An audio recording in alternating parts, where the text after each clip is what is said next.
अस्सलाम वालेकुम। उम्मीद करता हूँ आप सब लोग खैरियत से होंगे। मैं मोहम्मद अमीर हमज़ा। इस वीडियो में आपको बताया जाएगा कि रेटों के हवाले से मकई की मार्केट का मुस्तकबिल क्या होगा। तो वीडियो में आगे बढ़ने से पहले मैं आपसे गुजारिश करूँगा कि अगर आप इस चैनल पर नए हैं तो इस चैनल को सब्सक्राइब कर दें ताकि आपको आने वाली मज़ीद वीडियोज़ भी वक्त पर मिलती रहें। तो काश्तकार भाइयों, अगर मौजूदा सूरत हाल की बात करें तो इस वक्त मकई की मार्केट मंदे का शिकार है। मकई की मार्केट के रेटों में ज़वाल नज़र आ रहा है और बतदरीज ये ज़वाल बढ़ता ही जा रहा है। फ़िलहाल रेटों के बढ़ने के किसी किस्म के चांसेस नज़र नहीं आ रहे।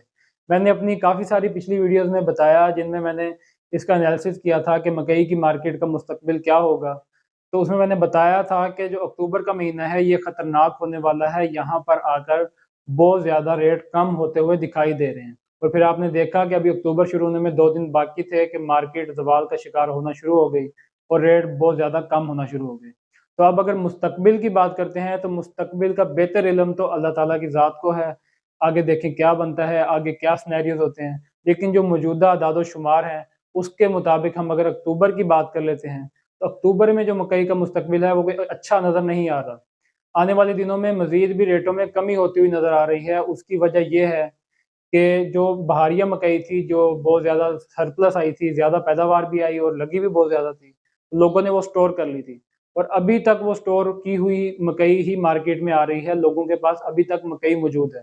जो बड़े सरमायादार हैं या जिनकी हड्डी सहती है, उन्होंने अभी तक अपनी मकई रखी हुई है और वो इसी इंतज़ार में है कि कब मकई की मार्केट बेहतर होगी, तब हम उसको बेचेंगे। तो इस तरह की अगर सूरत हाल रहती है, तो वो मार्केट में भी आती रहेगी और साथ-साथ जो नई फसल है, जो अगेती काश्त की गई थी, वो भी मार्केट में इस वक़्त आना शुरू हो चुकी है और उसकी वजह से रेट और भी टूटते हुए दिखाई दे रहे हैं। और जैसे-जैसे दिन गुज़रते जाएँगे, अक्टूबर जैसे-जैसे आगे बढ़ता जाएगा, वैसे-वैसे ही इसकी सप्लाई में इज़ाफ़ा होता जाएगा और नवंबर में शायद इसकी सप्लाई जो है वो पीक पर चली जाएगी। तो इस तरह से रेट मज़ीद भी गिरते हुए दिखाई देंगे। हाँ, अगर कहीं पे इंटरनेशनल मार्केट में इज़ाफ़ा हो जाता है या कहीं पे एक्सपोर्ट में इज़ाफ़ा हो जाता है, तो फिर रेटों में कुछ बेहतरी देखी जा सकती है। लेकिन जो हालात हाज़िरा हैं, उसमें अगर देखा जाए तो इंटरनेशनल मार्केट में भी कोई हलचल नज़र नहीं आ रही और ना ही किसी एक्सपोर्ट की डिमांड में इज़ाफ़ा होता हुआ नज़र आ रहा है। और जो इस वक़्त रेट सेट किया जा रहा है, उसमें ज़्यादातर किरदार एक्सपोर्टर का ही है। जो मकामी मिलें हैं, वो भी खरीदारी कर रही हैं, लेकिन उस लेवल पे खरीदारी नहीं हो रही।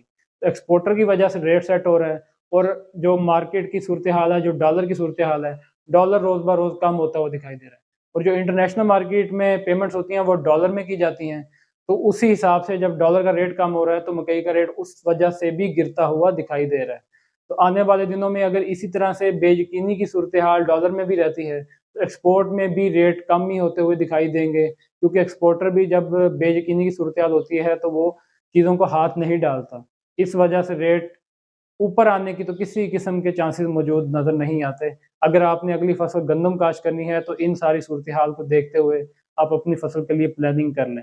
बहुत शुक्रिया।